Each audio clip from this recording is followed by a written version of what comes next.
국세청 자금 출처 조사가 최근에 많이 나왔는데 이 경우에 자금 출처 조사 대상은 어떻게 하는지 그리고 증여 추정 배제 금액이 어떤 것에 대해서 한번 정리를 해보았습니다. 이거는 국세청에 나오는 자료인데요. 고가주택 취득자 257명의 자금 출처 세무조사 착수한다는 것입니다. 네, 조사 대상은 통보된 탈세 의심자료 531건 중에 증여세 신고원이 경과한 자료를 분석으로, 그러니까 증여세 신고를 안 했다는 거죠. 증여세 신고, 납부 등으로 탈루 혐의가 확인되지 않는 경우를 제외하고는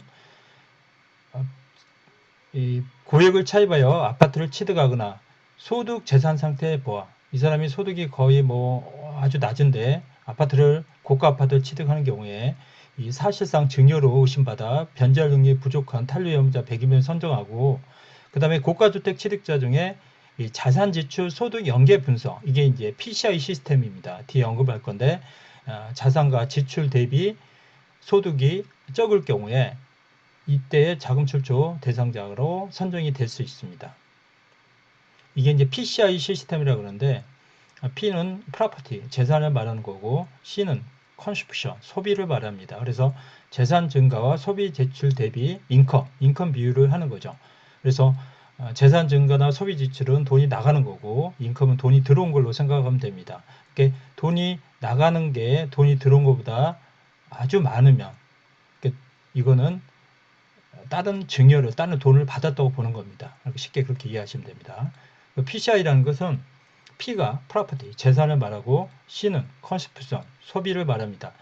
재산과 소비는 돈이 나가는 거죠. 크게 보면 I는 인컴인데 소득은 돈이 들어온 건데, 소득이 재산과 소비, 돈 나가는 게 돈 들어온 것보다 상당히 많으면 이거는 세무서에서 의심하는 겁니다. 이게 소득 대비 지출 재산 정보 프로그램으로 세무서에서 체크하는 게 PCI 시스템입니다. 소득의 증가에 따라 재산 및 소비가 금액 차이가 많이 나며 세무조사 대상이 된다는 겁니다. 그래서 P 플러스 C가 I보다 크면은 이 세무조사 가능성이 높다는 것입니다. 자, 예를 들어서 한번 해보겠습니다. 부동산 등 재산 증가액이 5억이에요. 그 다음에 이 사람이 카드를 사용했는데 카드 사용액이 1억입니다. 근데 국세청에 이제 신고한 소득 금액을 한 5년치를 보니까 종합소득, 양도소득, 퇴직소득, 여기는 지금 소득입니다. 총 수입에서 비용을 뺀 금액입니다. 그리고 2억인 경우에 신고 탈세 금액 추정액은 PCI를 봤을 때 재산 5억, 그 다음에 소비 1억, 그 다음에 소득 2억을 뺐을 때 한 4억 정도입니다. 그래서 6억에서 20%만 80%까지만 설명하면 되니까 20%인 1.2억은 입증 안 하면 되는데 4억에서 1.2억, 2.8억은 추가적으로 입증을 해야 됩니다. 만약 2.7억을 입증하면 20%가 입증이 안 되므로 전체 금액인 1.2억과 0.1을 합한 10.3억을 증여로 추정하는 겁니다. 그래서 최소한 80%는 입증을 해야 됩니다. 이게 그 소득이나 어떤 자료가 왔다는 거, 그걸 안 하는 경우는 부모에게 증여를 받았다는 거 보는 겁니다. 소명 미달 금액이 0.1억만 증여 추정이 아니라 1.3억 전체를 증여로 추정하는 것입니다. 증여 추정 배제되더라도 증여가 확인되면 추정 배제 금액과 상관없이 증여세 과세가 됩니다. 그러니까 보니까 돈이 아버지한테 1억이 통장에 찍히는 거 봤어요. 근데 소명은 다 했는데 1억이 부모님한테 찍혔고 이걸 소명하지 못하면 이거는 증여로 추정이 된다는 겁니다. 근데 어떤 분이 저한테 물어보니까요. 그러면 헛벌이 경우에 부인이 남편한테 정기적으로 생활비를 받는데 이것도 증여로 추정하냐고 물어봤습니다. 근데 이거는 증여로 추정하지 않습니다. 이거는 상증법 46조 5호에 비하면 생활비, 교육비 이런 거는 증여로 추정하지 않습니다. 그래서 카드 사용액이나 의료비, 교육비, 생활비는 증여로 추정이 않습니다. 자금 출처 조사 제 소명인데요. 자금 출처 조사 시 80% 이상은 반드시 소명을 해야 됩니다. 소득이나 아니면 뭐 증여를 받았던 이렇게 소명하면 될 것 같고요.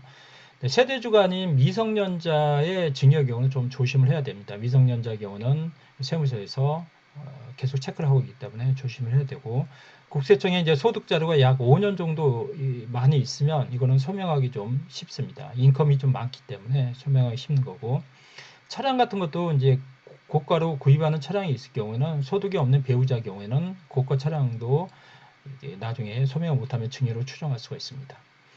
자금 출처 배제 금액은 뒤에 보면 이제 세대주 여부, 나이 30세 이렇게 자금 출처 대상에 배제를 할 수 있습니다.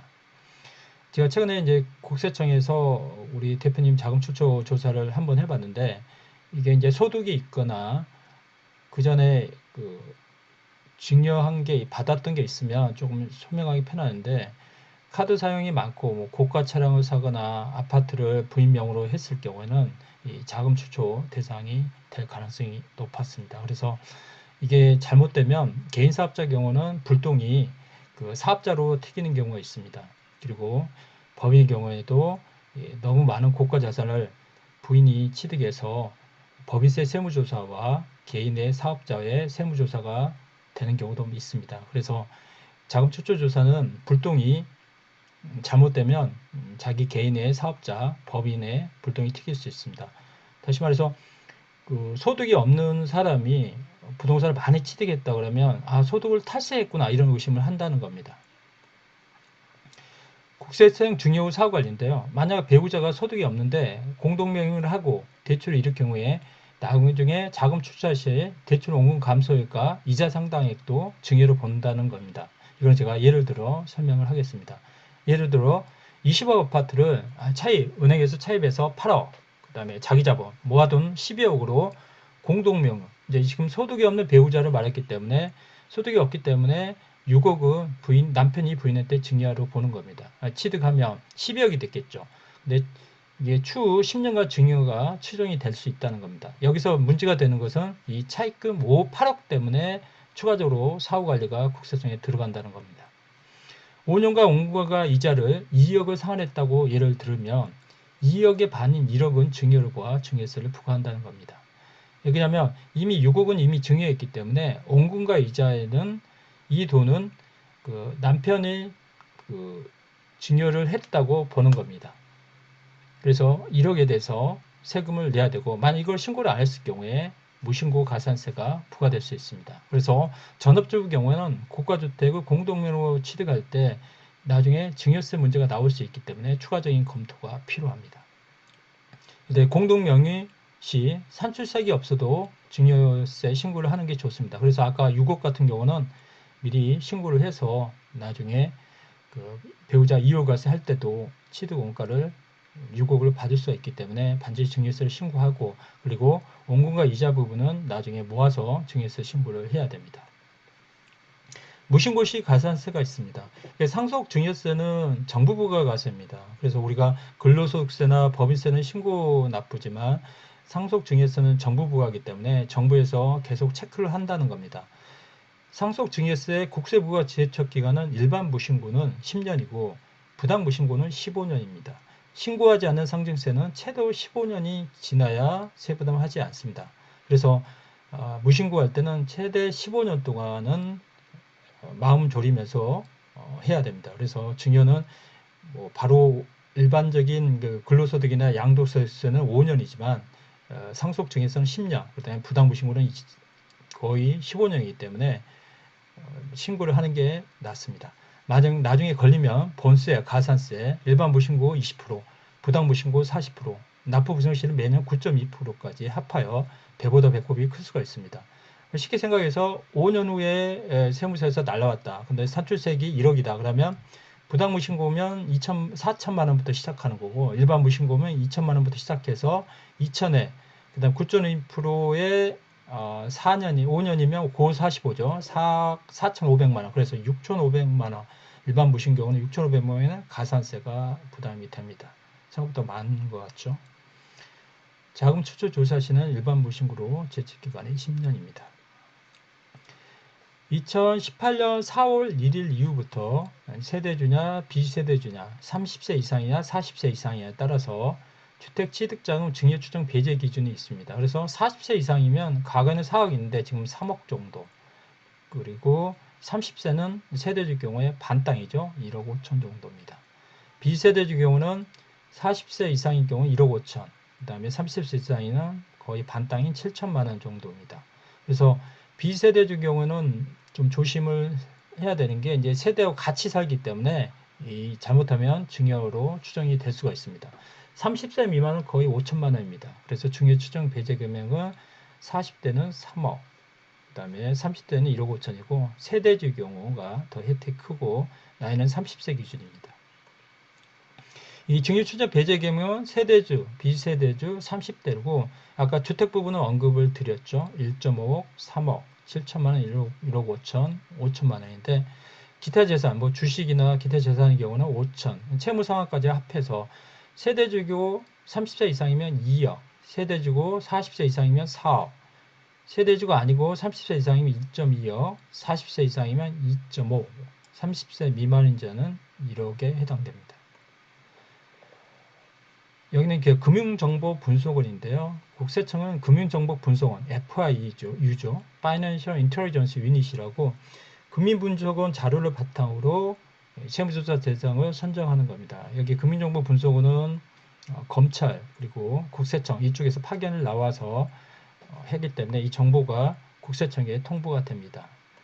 금융정보원에서 하는 일은 자금 세탁, 범죄 확인하는 거고 의심거래 보고, 그 다음에 고액 현금 거래 보고가 있습니다.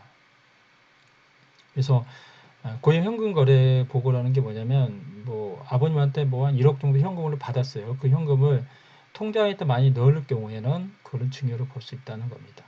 고액 현금이 들어왔기 때문에 그거를 FIU에서 국세청에 통보를 할 수 있다는 겁니다. 그 1억을 자기가 뭐 현금을 금고에다 놓고 이렇게 계속 쓴다 그러면 걸리지 않을 것 같은데 만약에 그걸 계좌에 이체할 경우에 현금을 계좌로 직접 입금할 경우는 이 돈을 출처가 어디냐고 확인할 수 있기 때문에 이거는 FIU에서 국세청에 통보를 할 수 있다는 겁니다. 오늘 자료를 요약하겠습니다. 증여 추정 배제 금액은 이제 세대주냐 비세대주냐 나이에 따라 다르는 겁니다. 그래서 세대주고 40세 이상이면 한 3억, 그다음 기타 1억까지 해서 4억까지고 30세면 그거의 반땅이 2억 정도 됩니다. 1억 5천 5천이니까. 그 다음에 비세대주 경우는 또 반대로 금액이 상당히 낮아집니다. 30세 미만의 경우에는 거의 5천만 원 정도, 5천만 원이 넘어버리면 자금 출처 대상이 된다는 겁니다. PCI를 통해서 이 금액이 좀 많아 버리면 자금 출처 대상이 된다고 보시면 됩니다. 그 다음에 그 소득 지출 시스템 있죠. PCI, 자산 증가, 지출 증가, 소득 증가보다 크다면 자금 출처 대상이 된다는 겁니다. 미성년자 부동산 취득은 자금 출처 대상이 상당히 높기 때문에 이 부분들은 제 생각은 미성년 딱 그 금액만큼만 2천만 원이면 2천만 원만 증여를 하는 게 유리하다고 봅니다. 증여 후는 10년간 세무서에서 관리가 들어간다고 보면 됩니다. 한도가 있기 때문에 그 한도를 넘는 부분은 계속 관리를 한다고 보면 되는 것 같습니다. 30대 미만은 세대 분리 시에 자금 출처 조사 청약이 유리하다. 30대 미만은 30대 이상이죠. 미만은 잘못됐고 이상은 세대 분리 시에 자금 출처 조사 세대 분리하는 게 좋고 청약 시점에서도 30세 이상부터 청약 점수가 가산되기 때문에 세대 분리하는 게 좋습니다. 현금 거래가 많으면 FIU 금융정보분석원에서 조사 가능성이 있습니다. 국세청은 이제 금융정보분석 자료를 받는다고 그랬죠. 증여세 미신고시 뭐 안 걸린다고 하지만 10년, 맥시멈 15년까지 세무서에서 자료가 날라오기 때문에 증여세 미신고시는 가산세가 상당히 높습니다. 자금 출처 조사 때 미신고시는 보통 제가 뭐 세무조사 대응을 해보니까 한 20% 정도 하고 매년 약 9.2%로 추가로 과세를 하는 겁니다. 이 자료는 제가 블로그에 자금 출처 조사 관련해서 올렸던 글을 제가 요약하였습니다. 오늘은 그 자금 출처 조사 대상자와 그다음에 배제 금액, 그다음에 PCI 이런 부분을 분석을 했는데요.